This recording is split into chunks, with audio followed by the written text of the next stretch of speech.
Hey, Picasso's freestyle. Let's do it. Hey, eating a couple wings with a couple kings. They're my favorite things. Hey. That's all I got. I'm not a good freestyle rapper. Wait, hold on. Let me think for a second. Man, that gets me. Where am I? There I am. That gets me every single time. You're like the Wizard of Oz there, just speaking over the thing. Pay no attention to the man behind the overlay. I have watched some of those. I have watched some of those podcasts where like the person just has like the little thing moving on StreamYard rather than the faces, and I do like it, but it just gives me like the vibe of just like the voice coming in from nowhere. Especially if there's people on camera talking to them, it's just like. It's an interesting thing. What a world we're living in here in 2022 of sports media. That's what we're starting with. What a world we're living in. We're living in a world, especially where the Picasso's pregame show is back. Welcome back, Picasso's, to the program. It's been a while since that freestyle boneless wings rap has been repped on here. And you know what? I feel at home again, and I feel ready to talk about some more Buffalo Bills football. Shout out Picasso's. I said it when I lived on Long Island. They do deliver nationwide for you Bills fans, not in Western New York. Nice. If you want a taste of that Buffalo pizza, the cup and char pepperoni, I'll figure it out one of these days here. But way high up there today. Parmesan cheese they put over the top of it. They send it to you. Clutch. You get 2 pies for the price of whatever it was. Go check their website. I genuinely can't remember, but it's worth the wait. It's worth paying for. Picasso's Pizza, and shout out Outlet Liquor, the place to buy a case, and also shout out fans of Buffalo. They can help make your Buffalo Bills road trips the experience that you want them to be, whether it's hotels or just something to do while you're on the road. Shout out fans of Buffalo, Outlet Liquor, and Picasso's. And before we get into the meat and potatoes of this episode here today, we are going to swing it out to Maniac. He has been out in the tailgate lots, and he has a bit of a weather report. Let's hear from Maniac real quick.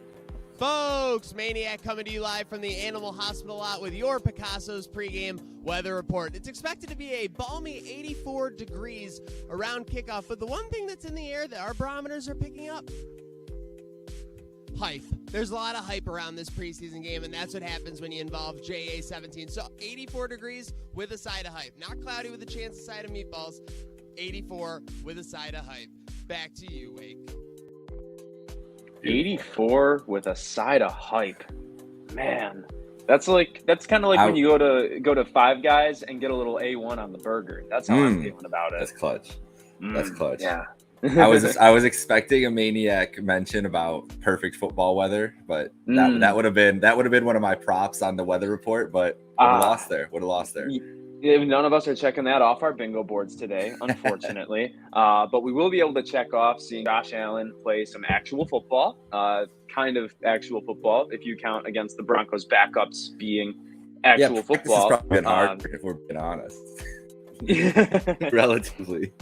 Relatively speaking, yeah, we might be gassing up the Broncos backups a little too much, but regardless, people have been kind of fighting on Twitter. We did have a Twitter poll go out. 55% of people said they do not want to see the starters in action in the preseason whatsoever.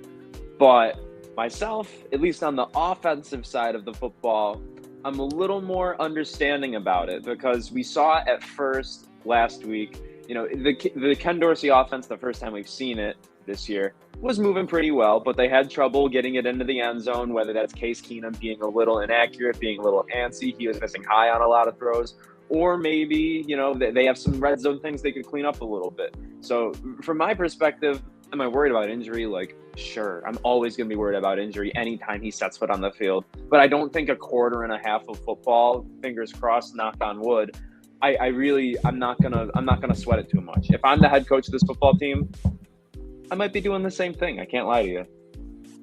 Bro, I'm like shocked at the discourse of how like against people are playing the starters in the preseason. Bro, starters been playing the preseason for as long as I can like possibly remember. It's not like this is like some foreign concept and like this always this thing that happens and disaster turns at every corner of it. Like you're like they're not on the road to Mordor playing in the preseason. Like nothing is like it's not that bad. Like everybody wants to get some work.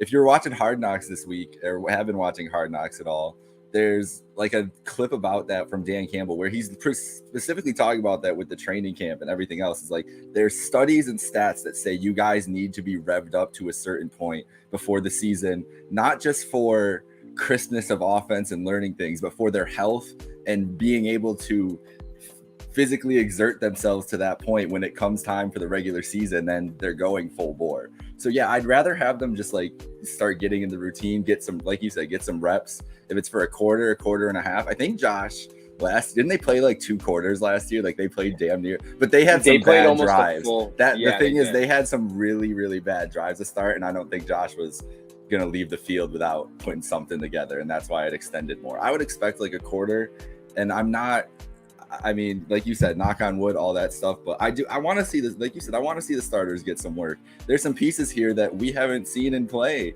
with this offense at all in live action. James Cook, Isaiah McKenzie are the first 2 like that really pop in my head that I want to see how they look at with everything.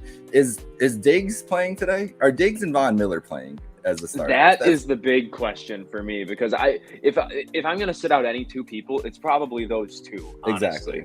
Because like Von, we know what he is. We don't need to see Von Miller in a preseason game for the rest of his NFL career. Stephon Diggs has historically never played in a preseason game with the Bills so far. There was the 1 year where he didn't play a game, there was no preseason his first year. Then last year he didn't play a snap. Josh Allen did play some snaps. And so I think that they can rely on the chemistry between Josh Allen and Stephon Diggs to transcend offenses and not be a point of concern. But for that not to be a point of concern, Josh Allen has to feel comfortable in it. And, obviously it hasn't been as long for Allen as it was for someone like Deshaun Watson. But like, if you look at how Watson looked in that one game that he played this preseason, you could tell he was not on a football field for an extended period of time. You can tell he did not get any serious game action. And again, not going to say the preseason serious game action, but we'll say it's as close as you can get. It's as close as you can get. It's as sure, maybe I can't make it out to the res and get the real good weed, but if there's a guy on the corner in like Orchard Park, sure, it's going to be an overpriced dime bag, but at least it's something, good. It still works. It still works. It still works the same. This is still a football build. I didn't do it last week because I was too busy drinking and golfing for 8 hours. But I hit my regular, just casual Go Bills tweet today because today felt like my first Bills day. Into it. It still feels like a Bills game, no matter, I don't care, obviously there's not the tension, which I don't need the tension yet. I don't think we need the tension yet. We know that that's going to hit pretty Save that for September 8th. Yeah, let's do that. But yeah, it's going to be, I want to see these guys out there. And if it's not going to be Diggs, him specifically, because then I'm really interested. Can we just see Khalil Shakir on the outside with the rest of the ones and just see what happens? Isaiah Hodgins. That's Hodgins too. Shout out Meerkat. I feel like obligatory Hodgins. I'm waiting. I need a Hodgins. We were talking about Twitter and earlier. We need a Hodgins highlight just to make Meerkat's day while he's out on the wherever the world Meerkat is, like Carmen San Diego. Right. That's maybe every day. Maybe we compile a bunch of Isaiah Hodgins highlights and just schedule them to tweet out every single day, and just tweet at Meerkat. Right at 9 a.m. Right at 9 a.m. Right, instead of coffee, he just gets Isaiah Hodgins highlights at 9 a.m. Yeah, here's your daily cup of Isaiah Hodgins. Yeah, I love that. Okay, we've been doing. That's what we're gonna do. Well, that's what we're gonna do. So we have the highlights leading up to the season. Yeah. And then what can we do? We could do the Christmas time. We could do the 25 days of Hodgins. I'm trying to think. We could place days of Hodgins. There's so many different options, but he needs to make the team. So we should probably start willing it in now. Start it off. Leading up to Halloween, we can have the 31 nights of Hodgins. Bro, that's honestly just a good idea. No, I don't want to give away game here, but there's some ideas there that I've got there. All right, we're getting off track, but I do want to see a Isaiah Hodgins highlight. Yes, sir. It's every day when the Bills play. That's why I said Christmas, because you just instinctively, subconsciously entered my mind. I wasn't even thinking about it. But yeah, you're right. We did get off a little bit, but the one thing that you mentioned that I want to stay on with the offense is, I think one of the biggest questions is what running back looks like behind Devin Singletary, and we're going to get a good look at that today for sure. And it's whether Zach Moss gets a lot of the run. Maybe it's a 50-50 split between Moss battering Ram through defensive lines and James Cook passes out of the backfield. Like, I wouldn't be horrifically opposed to something like that. A little bit of a yin and a yang, especially if Zach Moss is fully healthy, like we kind of think he is. If you could predict right now, like, what do you think that split could be like behind Devin Singletary? I think they're gonna do Joe Viscalia. Always locked. Like, I trust his word is like Bible when it comes to the Bills, especially when it comes to formations and everything else. No one better at like understanding what they're going to run coming in and out of a week and predicting what the offense is going to look like going in and out of the week. He had the note in his article this week, 41 thoughts on their offense, that this is going to be basically going to be a committee, three-man committee. He said that's what we're shaping up to be. He said Singletary is going to be the starter because he's earned that right, but it's going to be a three-man committee. That's what I want to see today. I want to see power back, Zach Moss, scat back, James Cook, and then regular everything else back, Devin Singletary. I think that's what it's going to be, and that's how multiple they're going to try to be too with everything too. So I think we're going to see all those guys in all sorts of situations with Josh Allen and see who he looks most comfortable with too. But I mean, we want to see James Cook with Josh Allen next to each other. Yeah, we do. We do. That's what I want to see. And just put the best athletes on the field. I just have imagined with him since they drafted him, since even before they drafted him, because I was very happy that they drafted him for a lot of reasons. Yeah.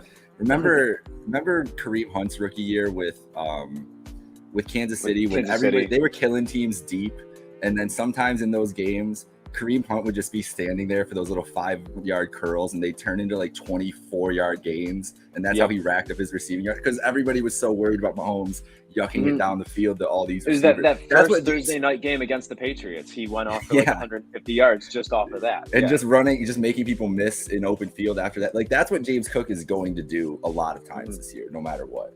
And that's the chemistry. You need to see the chemistry with Josh, though, for him to be able to want to look to him in those situations, and be able to find him depending on where Josh is looking down the field and everything else. We know how prolific he is passing down the field, so he's going to take those shots. But I think Singletary's never been that safety. He's just not a good receiving back. It is what it is. Like, he's just hasn't been a good receiving back in his career. And Zach Moss was never projected to be that. So this is the first guy that's kind of built for it. I mean, really, that they've had. It's the first guy they've had, and I think also it's the first time that maybe Josh Allen is ready to have a running back like that, because like at the beginning of his career, he would absolutely not have been willing to dump it off to these running backs. And now he's a lot more disciplined. He understands that sometimes it's not like, it's going downfield and, the big chicks dig the long ball. We all know that, but, they'll dig it a lot more if it's in moderation. If you give them the long ball too much, they'll just become numb to it, and then they'll start to look for these dinky running back passes, which is exactly the trajectory of the Bills' offense right now. Offensive line, I guess I'm just looking for them to give him protection. I mean, the first team offensive line didn't look horrendous last week, but granted, it was like first and a half team, so. I honestly, I think it's going to be. I think it's just going to be an issue all year, to be honest. It might just be like, I mean, I don't think they're going to be a top 5 offensive line. So I think once you get to those points, you're going to have good games, you're going to have bad games. Yeah. I don't know if they have the guards are what worries me. Like, I love Saffold, but I'm just worried about his durability. Any 34-year-old player on offensive or defensive line, I'm always generally worried about. It's true. And this team has never been like, it's hard to turn into a powerful team in 1 year. And would never call the Bills a soft team, because I don't think that's the case. But their offense and defense has been set up to be more finesse in the Sean McDermott era more than anything else. Scheme and finesse. And that's the teams that they've got. That's why they've had so much trouble with a team like the Titans and everything else. So I'm just skeptical that they can if Bean can turn around the offensive and because it's also because I think Bean did this with the defensive line. They're going to be dogs, physical, and going to be horrible to play against all year. But I don't know if you could do that, reshape it with both lines in 1 year. So I'm still skeptical. But I think Josh, it doesn't matter. That's the thing. It really doesn't. I don't think it's going to be that much of an improvement, but I don't think it matters as much with him. So like we don't have to worry about it as much, even though obviously there are better offensive lines around the league that you're going to be pointing to during the year. Mm-hmm. Yeah, and Robbie's asking us how long we think the starters are going to be out there. I mean, maximum, I think, like what we saw last year. The first half is the absolute max. I don't anticipate it though. I imagine they're going to want them out there for specific situations. They're not going to throw them out there just to throw them out there. Like if they see what they see or see what they need to see, like one long drive, maybe once being backed up in their own end, some kind of 2-minute drill that they can manufacture on their own. I think there's probably a checklist that Sean McDermott has and Ken Dorsey has of situations to put them in. And they'll probably push that envelope a little bit more than we want them to. But I mean, we know this is one of the best coaching staffs in the NFL. So I think at a certain point, we say that we trust Brandon Beane to do whatever the hell he wants with the roster. Got to trust McDermott with the personnel. I mean, it's just, it's what he's there for. But moving to the defensive side of the ball, I mean, there's not a lot to look at on the defensive line. That'll be something we talk about a lot more in the regular season when we're just gushing over this team nonstop. Linebackers, not a ton. Balen Spector could earn some more time, maybe. Like, he's someone who could be a sneaky guy to make the 53. If he goes to the practice squad, I don't think we're going to have any trouble keeping him, though, right? Like, do you think there's a realistic path for Balen Spector to make this roster? It's going to be tough. Like, it's just they're going to want guys that they think they can trust, and they have more guys in that position they can trust. I see that you can see the upside of the athleticism, why they're taking the chance on it. But I don't know if there's going to be a big market, and they could smartly still keep him around without keeping him around, those types of things. I'm very interested to see what the follow-up is for the linebackers between him and Bernard in this game, because that defense last game was it was fun to watch all over the place, like guys making plays up and down the roster. And last week for the Broncos, Josh Johnson, their backup quarterback, who's getting majority of the snaps today, started 3 for 9, then ended up going 13 for 14 with 2 touchdowns. Do you know Josh Johnson? Do you know the story of Josh Johnson? I know relatively the story. He's been on 27 professional football teams since the start of his crossing career. like the XFL too, right? Yeah, XFL, AAF, like he's hit everything. And this man is, this is gonna be such a only so many people are gonna understand this. You remember NFL head coach? Those games, the ones where you could be the head coach. In 2009, there was one hidden gem quarterback that you could always get, and he'd become a superstar, and it was Josh Johnson. And that's how I've always remembered Josh Johnson. And now he is a hidden gem. He's here 13 years later. But the point of that is he's going to be able to move this offense up and down the field like he did that, or he has a command of the offense and has the ability to move the Broncos up and down the field. So it's going to be a good test for all those guys, all those backups, depth reserve guys for the Bills on that defense. It's not going to be easy. He puts pressure with his legs too. They have good skill guys that they're working out in camp right now that are making impacts. So it's going to be just as much of a test and a different kind of test because he's a mobile guy compared to what they were dealing with. I guess Ellinger does have a mobile threat, but he's not quick like Josh Johnson is. Yeah, no, and what we saw with Matt Barkley last week, that's kind of what the Broncos are going to have this week with Josh Johnson. It's someone who's going to take these reps seriously for the young guys to actually get something valuable out of it. He's going to take this seriously for himself because he knows right now he's still playing for future contracts like the one he's already on. Yeah. So I think it's a good test, especially when we are evaluating the cornerback 2 spot. Going into week 1, we don't know if Trey White is going to start on the PUP list. There were changes to the PUP list this offseason where it used to be if you're on it to start the season, you were out 6 weeks. Now you are only out 4 weeks. So I believe that would take him out of games against the Rams, the Dolphins, the Titans, and I can't remember the other one, but I know, like, you know, the Dolphins and Rams, at least, they are teams that have pass catchers that are a problem per se, but they're also teams that put a giant focus on running the football. Like, Sean McVay is a run-first coach for whatever reason that is. Like, obviously, Cam Akers and Darrell Henderson over there are dealing with some injuries, but injuries have never stopped him from pounding the rock more than he really should.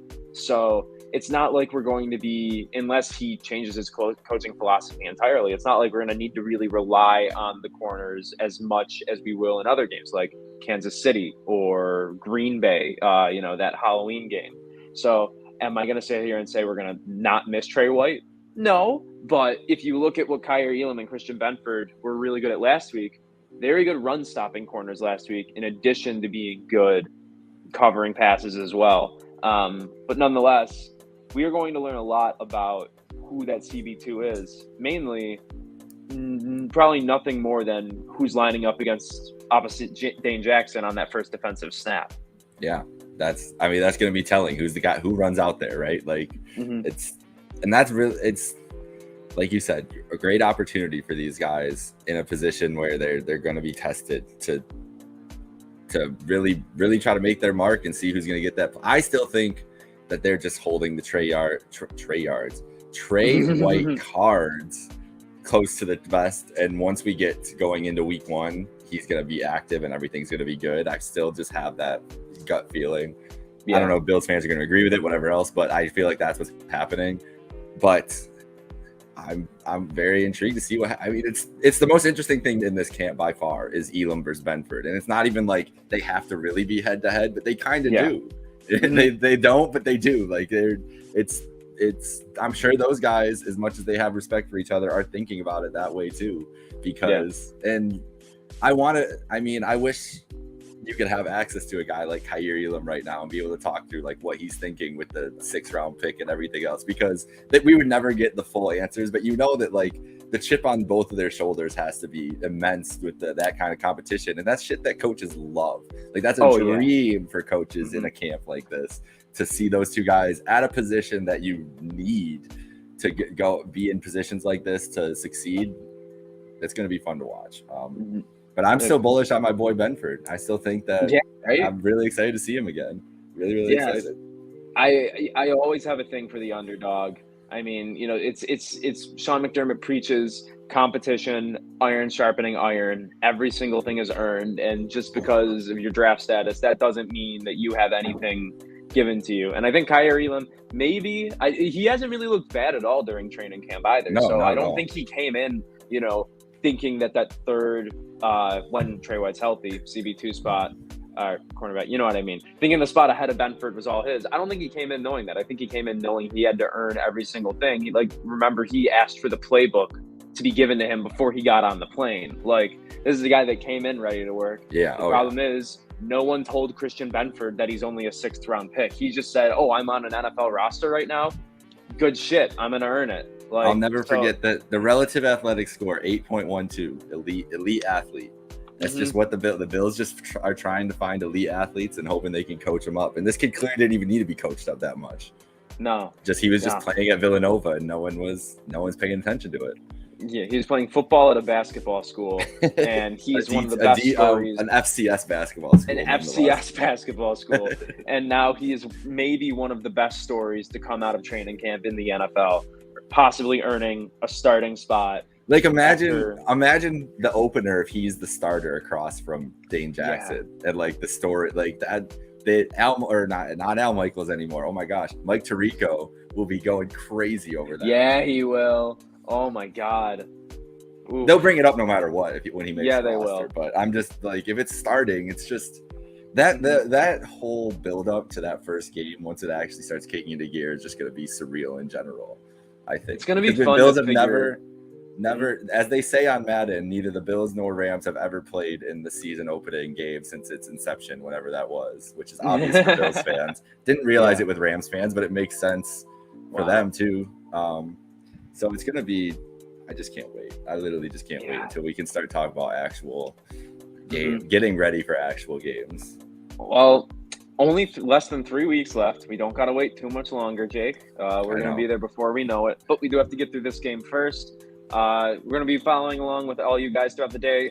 Micah and Slick L are going to be live tweeting from the cap for a little bit. So, make sure that you guys are checking in over there, see what we have to say about Josh Allen and the starters playing the CB2 battle. Balen Spector maybe earning a spot in the 53. And, of course, we didn't even talk about him.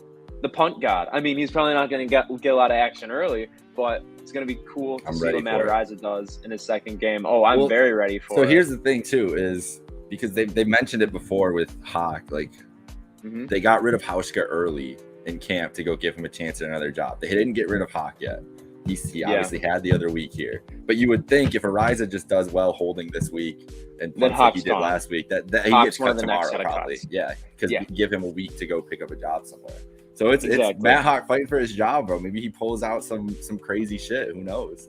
Maybe he did have the lowest yards per return in the NFL last year, but that also is because he shanked like 7 punts 10 yards out of bounds. So that Jets, I'll never forget that Jets game. It was the most frustrating experience of my life. It felt like the Twilight Zone. I was like, what are we doing? And I had COVID too, so I kind of thought I was like, hallucinating what was going on. I was like, bro, is this dude just like forget how to punt like in this game? And he did.